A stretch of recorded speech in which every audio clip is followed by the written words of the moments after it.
Bismillahirrahmanirrahim. Assalamualaikum warahmatullahi wabarakatuh. Alhamdulillahi rabbil alamin. Wassalatu wassalamu ala asyrafil anbiya'i wal mursalin wa ala alihi wa sahbihi ajma'in. Amma ba'du. Rabbi shrah li sadri wa yassir li amri wahlul 'uqdatam min lisani yafqahu qawli. Pertama-tama, marilah kita panjatkan puji syukur kita atas kehadirat Allah Subhanahu wa Ta'ala, yang mana kita masih diberikannya nikmat iman, nikmat Islam, nikmat ihsan, nikmat kesehatan, nikmat kesempatan sehingga kita dapat mengadakan pembelajaran meskipun dalam keadaan online. Selawat berangkaikan salam marilah kita hadiahkan kepada junjungan Nabi besar Muhammad sallallahu alaihi wasallam. Allahumma sholli wa sallim wa barik alaih, yang mana dengan memperbanyak sholawat kepada beliau kita akan mendapatkan syafaat di yaumil akhir kelak. Amin amin ya rabbal alamin. Yang saya hormati dosen pengampu ilmu tauhid Ibu Fadila Arfa Hasibuan SPDI MUM, dan saya banggakan teman-teman sekalian. Di sini kami dari kelompok 12 yang beranggotakan kelompok saya sendiri Taufik Rahman dengan NIM 0702212094 dan teman saya Melva Alia Rohani Siaan dengan NIM 0702211016. Di sini kami akan membahas tentang materi an-nahyu anil bidai fi al-din, yang artinya larangan atau cegahan di dalam agama Islam yang terdapat di Al-Quran dan hadis dalam bab usul fikih. Yang pertama, pengertian an-nahyu anil bidai fi al-din. Secara etimologi, an-nahyu berasal dari bahasa Arab, yaitu an-nahi, yang artinya larangan atau cegahan. Mayoritas ulama usul fikih mendefinisikan nahi ialah larangan melakukan suatu perbuatan dari pihak yang lebih tinggi kedudukannya kepada pihak yang lebih rendah tingkatannya dengan menunjukkan atas hal itu. Pada hakikatnya, an-nahyi adalah tuntutan yang bentuknya larangan atau mencegah agar tidak melakukan perbuatan yang dilarang, yang datangnya dari syar'i yang telah dituangkan dalam nas, yaitu Al-Quran dan hadis. Yang kedua, karakteristik sigat an-nahi. Sigat an-nahi merupakan tuntutan yang berisi larangan. Menurut Mustafa Said Al-Khin, bahwa ada 4 karakteristik yang dapat digolongkan kepada an-nahi di dalam nas. Maka bagian ini akan diuraikan 4 macam karakteristik sigat an-nahi, di antara lain: yang pertama, fi'il mudhorik yang dihubungkan dengan la nahiyah, yaitu yang menunjukkan larangan atau menyatakan tidak boleh melakukan perbuatan, sebagaimana firman Allah dalam surat An'am ayat 152. A'udzu billahi minasyaitonir rajim. Bismillahirrahmanirrahim. Wa la taqrabu malal yatimi illa billati hiya ahsanu hatta yablugha asyuddah, yang artinya, dan janganlah kamu dekati harta anak yatim kecuali dengan cara yang lebih bermanfaat hingga sampai ia dewasa. Yang kedua, kata yang berbentuk perintah untuk meninggalkan suatu perbuatan, sebagaimana firman Allah dalam Quran surah Al-Hajj ayat 30 yang berbunyi Bismillahirrahmanirrahim.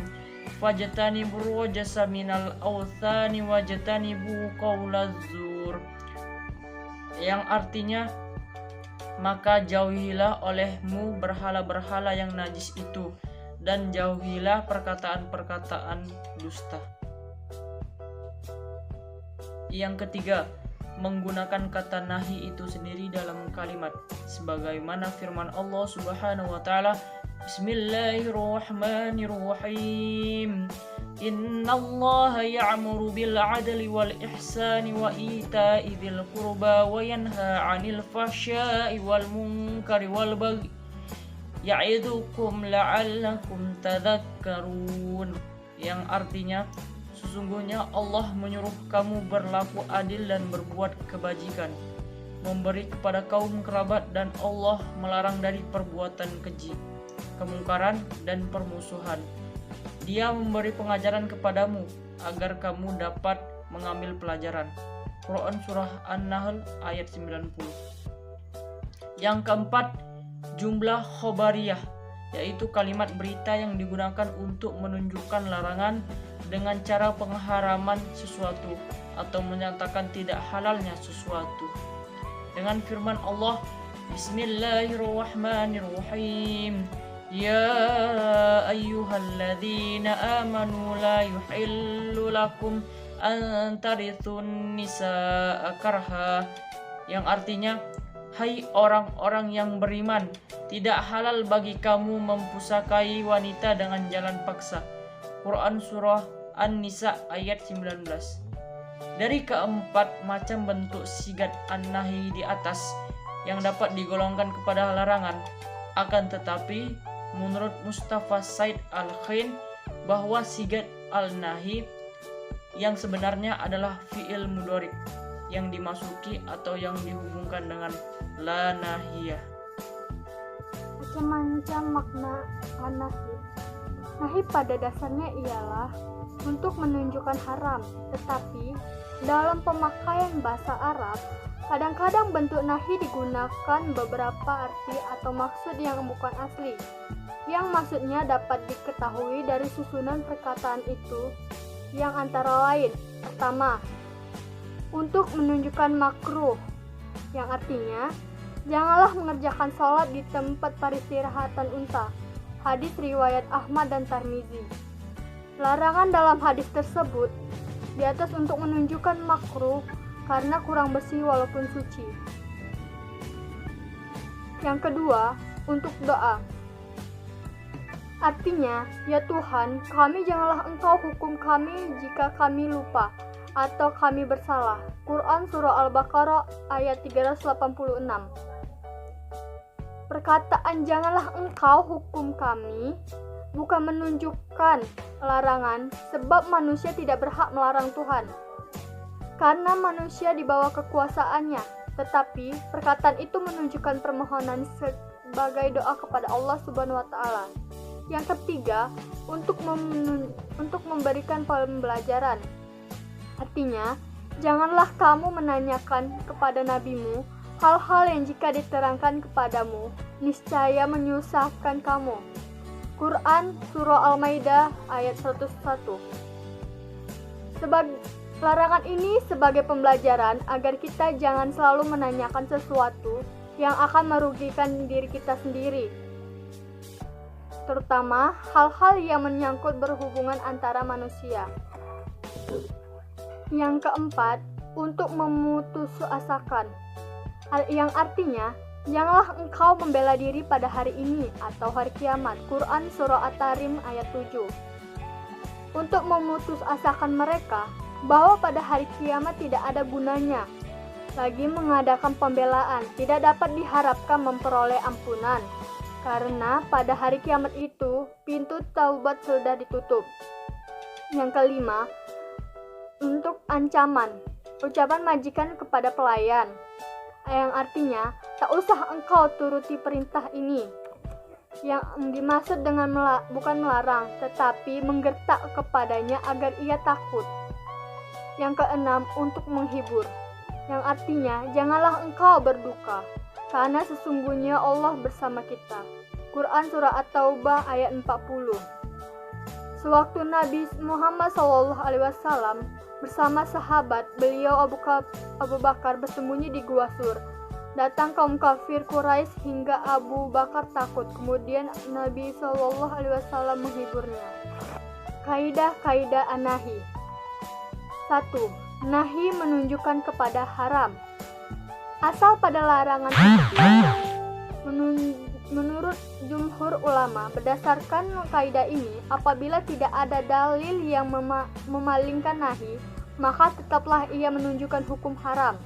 Misalnya, jangan sholat ketika mabuk, jangan mendekati perbuatan zina, yang artinya, hai orang-orang yang beriman, janganlah kamu kerjakan sholat dan dalam keadaan mabuk. Quran Surah An-Nisa ayat 43.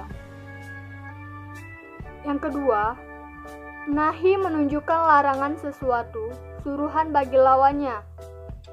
Dilarang dari sesuatu, disuruh dengan lawannya. Contohnya, dilarang meninggalkan sembahyang, tentu disuruh mengerjakannya. Jika dilarang mengerjakan sesuatu perbuatan mana kalau dikerjakan dihukum menuntut hakikatnya haram.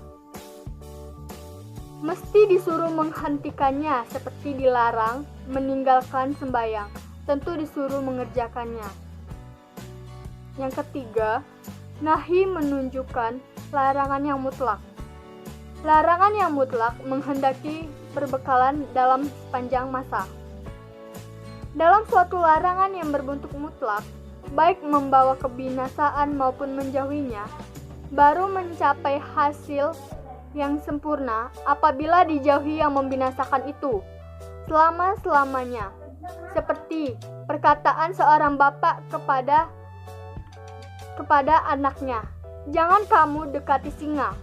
Maka anak itu disuruh menjauhi binatang tersebut selama-lamanya karena untuk melepaskan diri dari kebinasaan.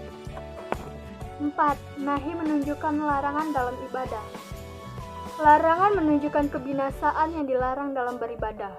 Untuk mengetahui mana yang sah dan mana yang batal dalam urusan ibadah, haruslah ia mengerjakan perintah dan menjauhi larangan. Kalau seseorang umpamanya mengerjakan apa yang dilarang, berarti ia melanggar apa yang diperintahkan. Orang yang melanggar perintah mesti dituntut untuk mengerjakannya. Jika mesti dituntut mengerjakannya, berarti ia belum bebas dari suatu perbuatan.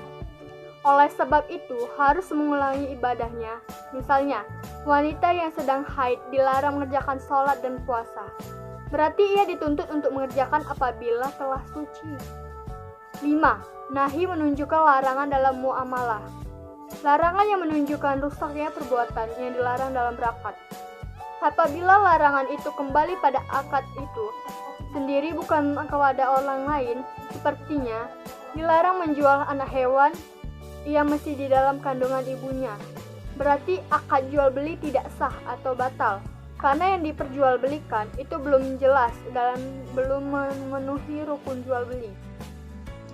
Dan dapat kesimpulan bahwa an-nahyu berasal dari bahasa Arab, yaitu an-nahi, yang artinya mencegah atau melarang.